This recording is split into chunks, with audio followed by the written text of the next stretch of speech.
I could help you. You're worried about a girl that's 8 months pregnant and isn't even your baby. I mean, we could do it together, you know? Halo warga Konoha yang udah capek kerja tapi nggak kaya-kaya. Gimana? Sehat? Selamat datang di channel Explode, channel dimana kamu pengen tahu jalan cerita film tapi males nonton langsung. Kali ini kita akan ngerangkum sebuah film yang pasti pernah kalian tonton di TV, tapi pasti kalian nontonnya cuma setengah dan suka bingung ini sebenarnya ceritanya tentang apa sih? Nah, daripada penasaran dan sambil nostalgia, langsung aja kita simak alur ceritanya.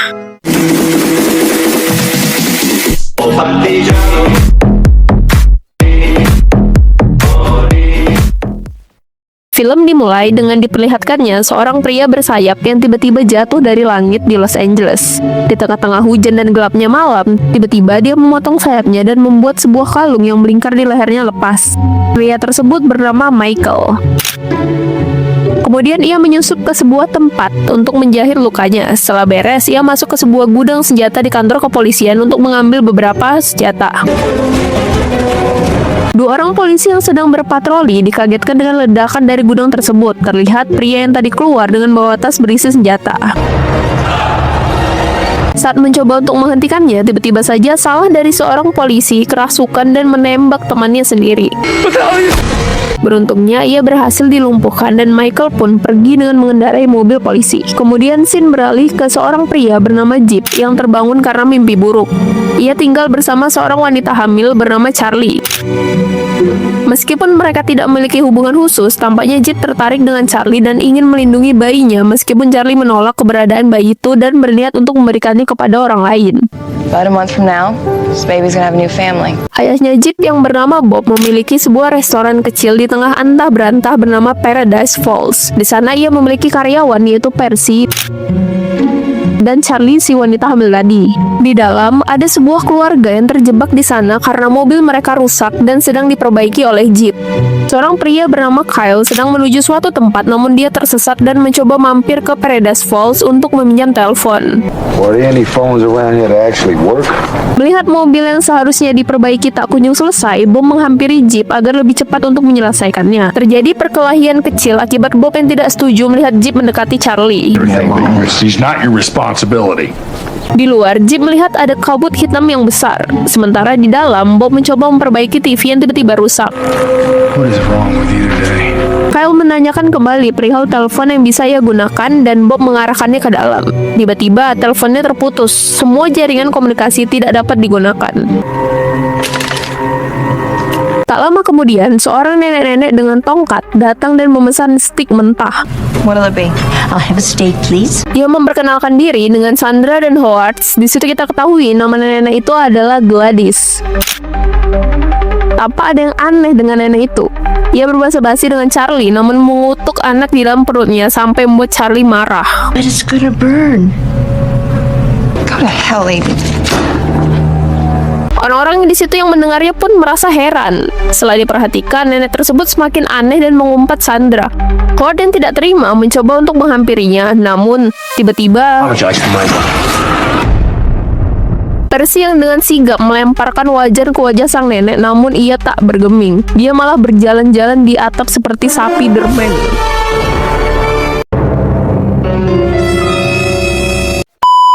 Jeep yang memegang shotgun merasa ragu untuk menembaknya. Akhirnya nenek gila itu pun modal ditembak oleh Kyle. Melihat Howard yang terluka, mereka segera membawanya ke mobil untuk diantarkan ke rumah sakit. Namun di pertengahan jalan, mereka mencoba menembus kabut gelap yang tadi. Ternyata itu bukanlah kabut biasa, melainkan kumpulan lalat yang sangat banyak bersatu sehingga membentuk seperti kabut. Merasa tidak mungkin untuk menembusnya, mereka pun memilih untuk berbalik. Saat memindahkan mayat nenek gila tadi keluar, tiba-tiba seseorang datang dengan membawa mobil polisi. Ia adalah Michael yang di awal film tadi. Bob yang waspada merasa harus menginterogasinya terlebih dahulu sebelum diizinkan masuk. Michael memperingati bahwa makhluk seperti nenek gila tadi akan banyak berdatangan dan memberikan senjata kepada mereka. You're gonna need this. Dari sinilah upaya bertahan hidup pun dimulai. Mereka menutup semua pintu dan jendela Paradise Falls, sementara yang lain pergi ke atap untuk memantau. Tiba-tiba, sebuah mobil es krim datang. Bisa kita tebak siapa yang ada di dalam mobil itu. Makhluk itu pun ditembak sampai mati.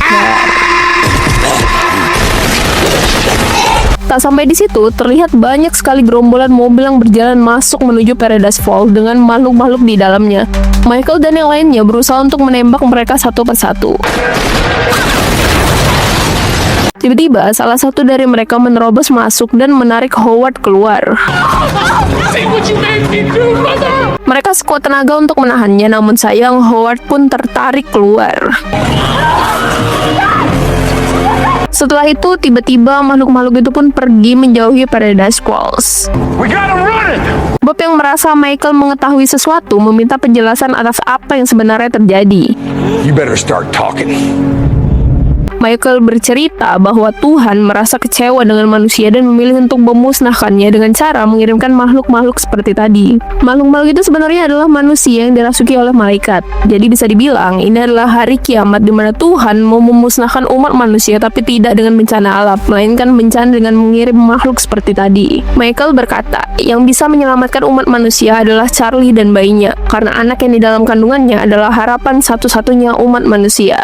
Why me? Because your child is the only hope humanity has of surviving. Di dalam, Michael mengobrol bersama Jeep. Ia memilih untuk berpihak kepada manusia dan merasa bahwa manusia masih memiliki harapan karena ia melihat Jeep yang tetap setia melindungi Charlie dan bayinya meskipun tidak mendapat imbalan apa-apa. I see you, Jeep. You love a woman who has a child. Kemudian kita diperlihatkan kilas balik tentang Michael dan malaikat lain, Gabriel, yang tidak sejalan tentang keputusan pemusnahan manusia. Michael tidak setuju dengan hal tersebut, tetapi Gabriel memilih untuk setuju. This is not for a test, Michael. How dare you put them to Noah's heart?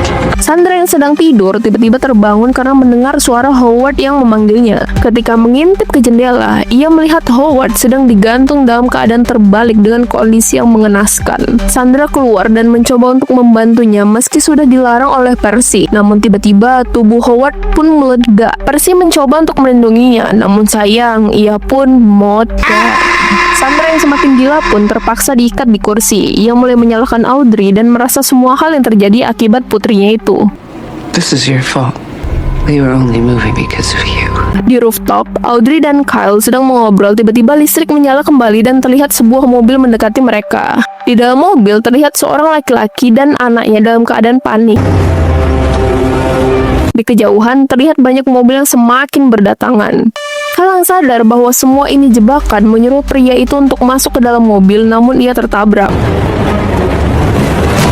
Makhluk itu pun semakin banyak berdatangan. Melihat anak kecil itu terpojok, Kyle mencoba untuk menolongnya. Ternyata itu semua adalah jebakan dan si bocil adalah bocah iblis. Kyle pun digigit sampai modar. Audrey berusaha untuk menolong Kyle namun terjebak di dalam mobil dan terkepung. Beruntungnya Michael berhasil menolongnya tepat waktu. Charlie yang melihat Michael terbakar mencoba untuk menolongnya. Saat mengambil air, tiba-tiba si bocil iblis muncul lagi. Tanpa basa-basi, ia menebas perut Charlie, namun untungnya hanya tergores. Tiba-tiba listrik kembali mati. Bocil iblis itu pun muncul dan mencoba menyerang Bob, namun digagalkan oleh Jeep. Setelah itu, Charlie merasa sepertinya ia akan brojol. Mereka pun membantunya untuk brojol. Push now, you push like you never pushed before. Push. Di tengah itu, terdengar suara trompet yang sepertinya trompet sangkakala dan terlihat makhluk-makhluk tadi berdiri di luar menatap ke arah mereka. Dengan sekuat tenaga, akhirnya bayi itu pun lahir dengan selamat. Audrey yang merasa gembira memberitahu kepada ibunya dan Sandra meminta maaf atas apa yang dikatakannya tadi. I'm sorry about what I said to you before. I didn't mean it. Tapi tanpa diduga, Sandra berusaha untuk melepaskan tali yang mengikatnya. Mendengar suara tangisan bayi, makhluk-makhluk di luar merasa terganggu dan hal itu juga mengundang Gabriel datang ke sana. Ia mencoba untuk memusnahkan bayi tersebut. Gabriel, he's come here to do what I wouldn't. Saat Charlie ingin mengambil bayinya, tiba-tiba Sandra merampasnya dan ingin memberikan bayi itu kepada makhluk di luar agar ia bisa selamat. They just want the baby. I'm gonna give them the baby. Tepat saat itu, Sandra pun modar. Gabriel mencoba untuk merebut bayi itu dari mereka. Pertarungan pun terjadi dan Bob terkena serangan. Michael menyuruh mereka pergi sementara ia menghadang Gabriel. Ia mengatakan kepada Jeep untuk mengikuti instruksi sang nabi. Find the prophets. Learn to read the... Meskipun Jeep tidak mengerti, mau tidak mau ia harus keluar dari tempat itu. Di dalam, pertarungan sengit terjadi antara Michael dan Gabriel. Saat Michael menyerang Gabriel dari belakang, ia tertusuk oleh senjata milik Gabriel dan akhirnya modal. Pertarungan pun dimenangkan oleh Gabriel. Saat hendak keluar, ia melihat Bob yang sekarat sedang memegang sebuah korek. Bob menyalakan koreknya dan membuat Paradise Falls meledak. Dalam pelariannya, Jeep dan Charlie melihat tangan Jeep tiba-tiba muncul petunjuk sang nabi berupa tato di sekujur tubuh. The instructions. Saat mengecek persediaan senjata, tiba-tiba Gabriel datang dan menyerang mereka. Mereka mencoba bertahan sekuat tenaga. Jeep memilih untuk mempercepat lajunya. Audrey yang menahan Gabriel menyuruh Jeep untuk mengerem mendadak. Akhirnya, Audrey dan Gabriel pun terlempar keluar dan mobil berguling-guling. Jeep, Charlie, dan bayinya selamat, namun tidak dengan Audrey. Dengan fisik yang penuh luka, mereka mencoba untuk mendaki sebuah bukit dan tepat pada saat itu Gabriel datang lagi. Charlie mencoba untuk lari namun sudah terpojok. Give me the child. No. Melihat itu, Jeep mendorong Gabriel dan mereka pun jatuh bersama. Gabriel mencoba menyerang Jeep, namun tiba-tiba Michael pun datang kembali dengan sayapnya. Ia menyerang Gabriel namun tidak tega untuk membunuhnya. Akhirnya ia dan Gabriel pun pergi. Jeep, Charlie, dan bayinya selamat dan dunia tidak jadi kiamat. Film ini pun ditutup dengan sebuah pesan kuat bahwa kadang harapan muncul dari tempat yang tak terduga. Dunia belum sepenuhnya aman, tapi harapan masih hidup dan perjuangan baru saja dimulai. Anjay. Gimana alur cerita film kali ini? Seru kan? Film masa kecil kita yang dulu sering kita lihat di TV tapi nontonnya selalu setengah-setengah. Ternyata banyak juga ya pesannya. Film Legend ini mendapatkan rating 5,3. Kalau menurut kalian Caca dikasih rating berapa nih? Sekian dulu alur cerita film kali ini. Kalau kalian suka, klik like, jangan lupa subscribe dan komen di bawah mau film apa lagi yang harus dirangkum. Sampai jumpa di video berikutnya. Sehat-sehat kalian ya.